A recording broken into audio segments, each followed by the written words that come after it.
Okay,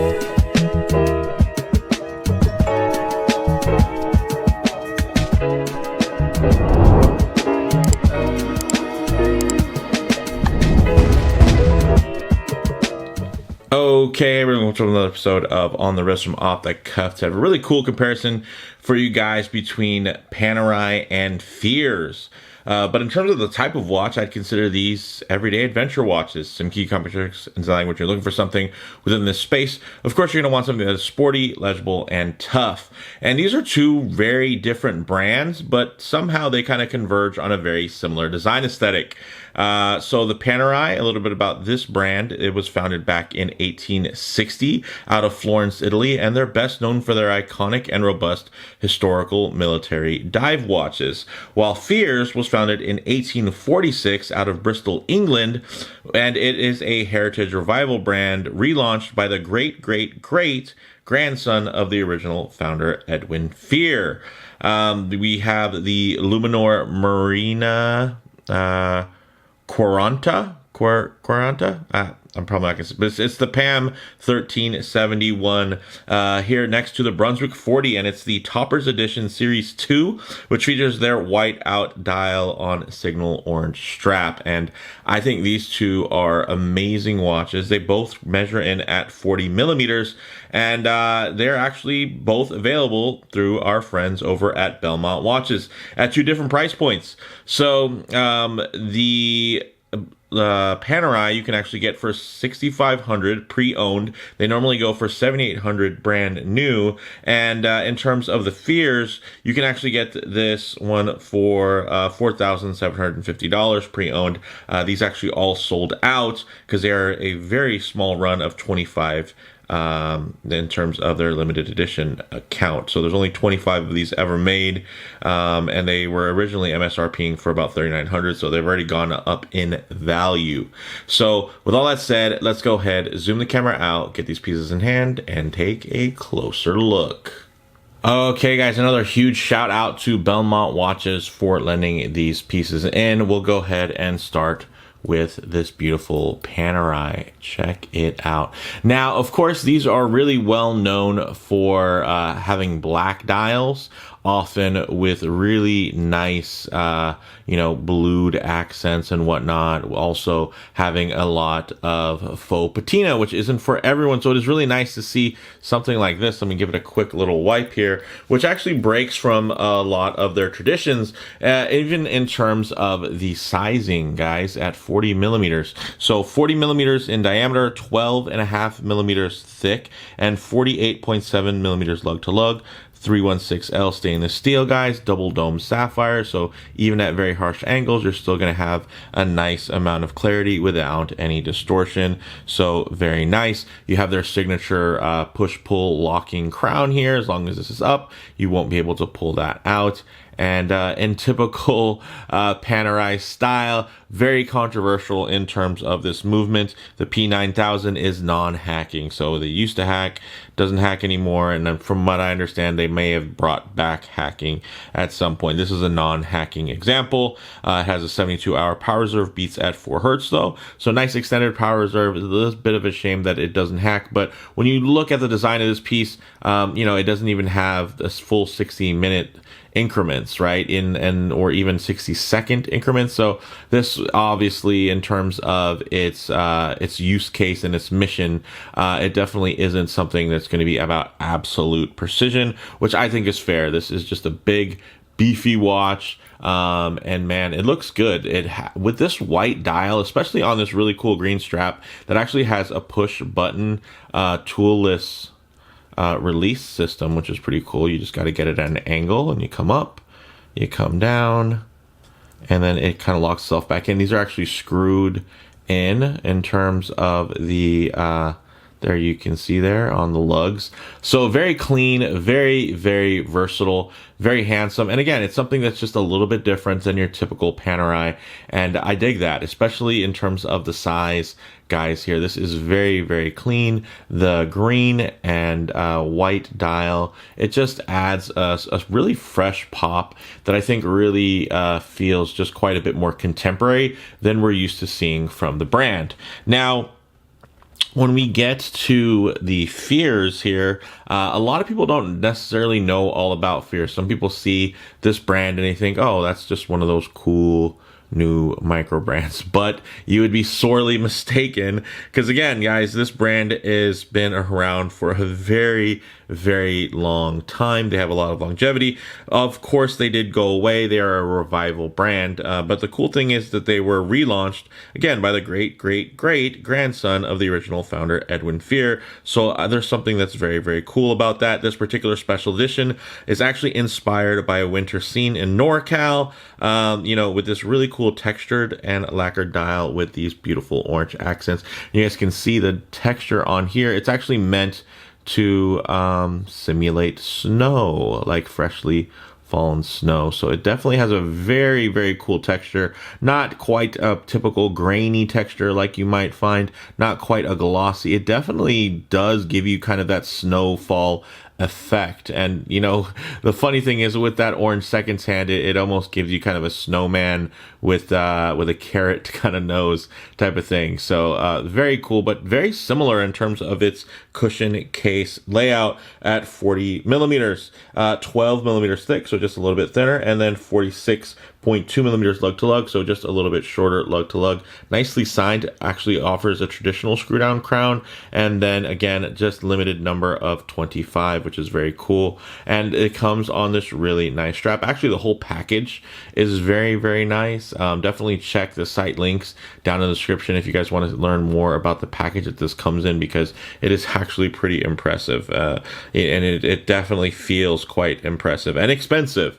I know for me, I got a little bit of sticker shock when I look at these Fears watches, because they are so clean, so crisp, and so minimalist. When I started seeing these higher prices, it just kind of made me want to learn more, and I have to say, the more I found out about these watches, kind of the more desirable they became, just because they're just so different, and so well respected within the right circles. So very cool. And again, 12 millimeters, and that's including that crystal height there, so it does make it a little bit taller than the specs you might find online. It also does have a double dome sapphire, and it also has AR coating, which is great. So very nice inner outer, so double AR coating there. Again, screw down crown, which is nicely executed. And then inside, although you can't see it, it's going to be the automatic Panerai G101, and it's a top grade variation of it. It has a 68 hour power reserve that beats at 28,800 vibrations per hour, or 4 hertz in terms of the beat rate. So similar beat rate, with just a few hours short in terms of that power reserve, but it does offer hacking, which is great. Of course, the movement isn't as in-house by comparison. It's just an off-the-shelf movement, but whereas the Panerai, although a manufacturer movement, it's going to unfortunately be lacking some of those more modern niceties in terms of the actual the functionality, by lacking the hackable seconds hand. And this thing's really nice, guys. Look at that dial. So we have a sandwich dial here, beautifully done, beautifully cut out versus applied indices. Very clean. Again, very similar cushion case shapes, very nice pops of color, and a lot of fun here. Of course, a little bit more subdued and classic versus ooh.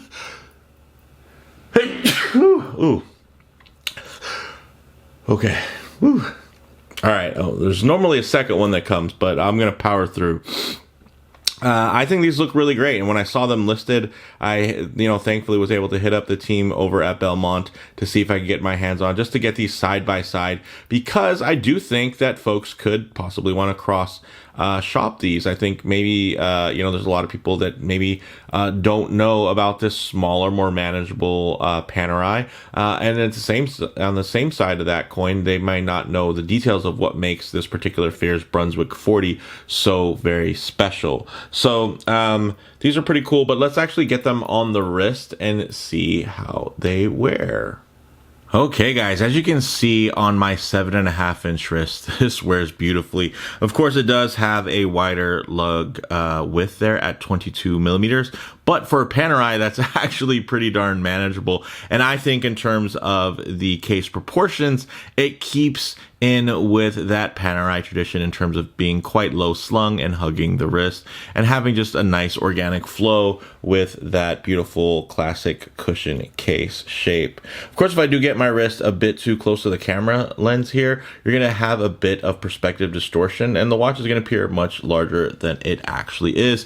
So all I do is keep my wrist nice and low and then just tighten up the frame here so you guys can get a more detailed look, but just add a bit of a truer aspect ratio. Check that out. Actually, very nicely centered on the wrist at just 48.7 millimeters. And although I do have a slightly larger than average wrist size at 7.5 inches, you can see it's actually quite a tall wrist and quite round. So it's not like it's really flat and wide and accommodating. So I think this looks pretty awesome, guys. Of course, again, the nice thing is you're getting these iconic design cues from Panerai, but at the same time, it's so different with the white, with the cleaner lume there, non-patinaed. There's just something about it for me that just feels really cool and really, really special. And it's not to say that I don't find any other Panerais to be very cool or special, but I gotta say this combination just really comes together for me. So with that said, let's actually swap these out and check out the fears. Okay, check that out. That is absolutely gorgeous. There's something about the white and orange that just makes it feel like an adventure piece, although it is a bit lacking in terms of water resistance. I believe this, let me just double check my notes. Actually 15 atmospheres or 150 meters of water resistance actually isn't too shabby, but it is actually slightly higher than the PAM, which is interesting because although it looks a lot more robust, this one that is a bit more I would say refined and subdued, has 50 meters more because the Panerai is 10 atmospheres, or I should say 10 bar or 100 meters. So very, very cool, guys. This textile strap is really interesting. It has a nice padded section up here, which, you'd want to break that in a bit, but it does add structure to really hold the watch in place. And then it tapers down in terms of thinness here, so that it can get, a nice and comfy, beautifully signed. I mean, that buckle hardware is gorgeous. And then also you do have that nice underlining that actually is made of Alcantara. So very, very clean, very well done, guys. Very, very handsome. And of course, with the quick release spring bars, the nice thing is you could swap this out with that 20 millimeter lug width. There is just a wide array of a lot of really cool options in terms of how you might want to wear this. And with that white dial, and the cool thing, oh man, you can't even really tell. Oh, there we go. It's like you miss out on how beautiful that texturing is, but I have to say I'm very impressed by it. I mean, they could have made this in just a nice glossy lacquered dial and I would have been quite impressed, but this little touch there, there's something very special about it. And of course, the California dial layout is very clean and very, very cool. So with that said, let's actually get this off the wrist, set up for some lume shots, low light transition, and closing thoughts. Okay, let's go ahead and hit the lights here. All right, very, very cool. As you can see, very potent lume on both sides, which you can't always expect when it comes to white dials, because a lot of times they will have a little bit of tint in terms of the coloration of the indexing, so that they'll be very, very crisp and clear and legible in daylight. Here you can see in the darkness, though, really, really fantastic. And I'm very impressed with both. And, they both do things really well. Of course, the applied indices are really nicely, deeply filled. And then that nice sandwich style dial has very nice cutouts that are very clean and crisp in terms of the application of the disc underneath. But one thing I always like to work in is a bit of a low light transition, because you're not always going to be out in the middle of a field enjoying direct sunlight. A lot of times you're going to find yourself coming in and out of buildings, walking underneath overhangs, or just hanging out underneath the shade of a tree. So it is nice to see what these colors, textures, and finishes render like in less than optimal lighting. Guys, check that out. Look at that little bit of lume there. As you can see with partial lighting, it's still quite clear, quite legible, which is ultimately what you're going to want from a functional perspective. So very clean. My goodness, I love the pops of color here. One, of course, being a bit more subdued, the other having a bit more of a playful and kind of polar style. And I have to say, I'm just digging both of these. It's hard for me to say which one, if I had, just the extra money laying around, which one of these would be the one. Of course, the Fears is a bit more special, but there is something about this Panerai, and it's just, again, that's maybe all Panerais just have that little bit of magic to them, and I really, really dig that transition where you're going from, okay, cool, daylight, legible, cool, very nice, and then you just boom, and all of a sudden the Lume just tells you a different story. So very, very cool, guys. Ooh, I could do this all day, but I won't, so we'll just go ahead and get these lights back on. All right, guys, so in terms of closing thoughts, number one, big, huge shout out again to Belmont Watches for lending these pieces in. Definitely check the links in the description if you're interested in either one of these timepieces. By the time this airs, hopefully they're still available. If they're not, you can always check out their, follow their social media, and you can, keep up with the different weekly drops that they have. And stuff like this is pretty, I would say, regular, because as rare and has kind of outside of the mainstream as these pieces might feel, they're actually pretty well curated, thanks to having two guys, Adam and Anthony, curating such a great shop. So I really trust those guys, and couldn't recommend them more. So for these two guys, let me know which one would be the one that would be your kind of pick of the two. I think they're both really outstanding. I don't know. I mean, I wish that the Panerai had a hacking seconds hand and maybe a full, minute track there that went all the way around. But I mean, the aesthetic is just so cool and clean. So it's hard to wish that it looked any different, because I like the way that it looks, and it wears really, really well. And it really gets that beefy Panerai look across. And again, they have very similar lugs. They have very similar cushion case. But thanks to the crown style, you definitely get a different kind of overall vibe there in terms of the theme. But let me know what you all think down in the comments below. If you like the video, please do a like. And if you haven't already, please subscribe for more content just like this. Thanks, guys.